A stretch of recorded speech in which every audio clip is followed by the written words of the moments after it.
Stipend নিয়ে আমাদের ইন্টার্নশিপে যে স্টাইপেন্ড দেওয়া হয়, স্টাইপেন্ডের নর্মালি স্টাইপেন্ড বৃদ্ধি হওয়া দরকার, বাট স্টাইপেন্ড বৃদ্ধি হচ্ছে না অনেক বছর ধরে। অ্যান্ড আমাদের উল্টা স্টাইপেন্ড কেটে নেওয়া হচ্ছে বিভিন্ন কারণ দেখিয়ে, যে এই বাবদে আমাদের এই টাকা, এই বাবদে আমাদের এই টাকা। এইসব অত্যাচার আমাদের কন্টিনিউয়াসলি চলছে কলেজ থেকে। অ্যান্ড আমরা এখন প্রত্যেক বছরের তুলনায় সবাই জানে যে মূল্যবৃদ্ধি কীভাবে হয়েছে। মূল্যবৃদ্ধির সাথে মিলিয়ে একটা নর্মাল একটা মানে দিনমজুরেরও রুজি আজকাল 400 থেকে বেশি আসে। আমরা কি 400 টাকাও মানে 400 টাকা করে পাচ্ছি, যে হসপিটালে ডিউটি করে, সারাদিন নাইট ডিউটি করে, ইভিনিং ডিউটি করে, ডে ডিউটি করে।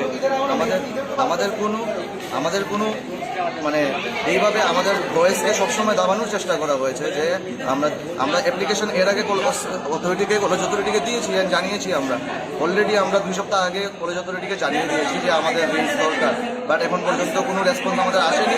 নেগেটিভ রেসপন্স আসছে যে কলেজের বুঝি টাকা নেই। কলেজের টাকা না থাকলে আমরা কেন কাজ করবো? আমাদের রাইট ডিমান্ড করবো, আমাদের রাইট, আমাদের যেটা আমাদের অধিকার। অ্যান্ড এক স্টেটে একটা কলেজে ইন্টার্নটা বেতন পাচ্ছে 21,000, আরেকটা কলেজে বেতন পাচ্ছে 14,500। আমরা এটা মানতে পারবো না।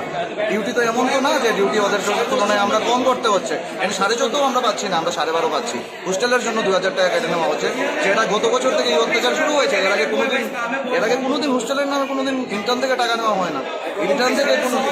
ইন্টার্ন থেকে এমনকি আমরা যে মেডিকেল কলেজের শিক্ষানবিশ চিকিৎসকরা, যার উপর এই রাজ্যের অন্যতম মেডিকেল কলেজ, অন্যতম টার্সিয়ারি হেলথ সেন্টারের অধিকাংশ কাজ নির্ভর করে, আমরা দীর্ঘদিন ধরে ওভারওয়ার্ক এবং আন্ডারপেড।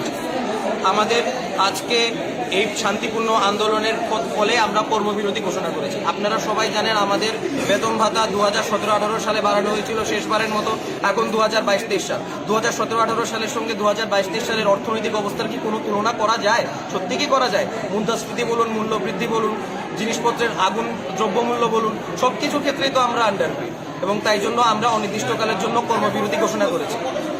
একটা দিনমজুরও দিনে 500 টাকার মতো আয় করতে পারে, আর আমরা যেখানে আয় করছি 416 টাকা 66 পয়সা। আমাদের স্ট্যাথোস্কোপওয়ালা দিনমজুরে তারা পরিণত করেছে। এই বইমাত্র সুলভ আচরণের বিরুদ্ধে আমরা অনির্দিষ্টকালের জন্য শান্তিপূর্ণ আন্দোলনে বসেছি।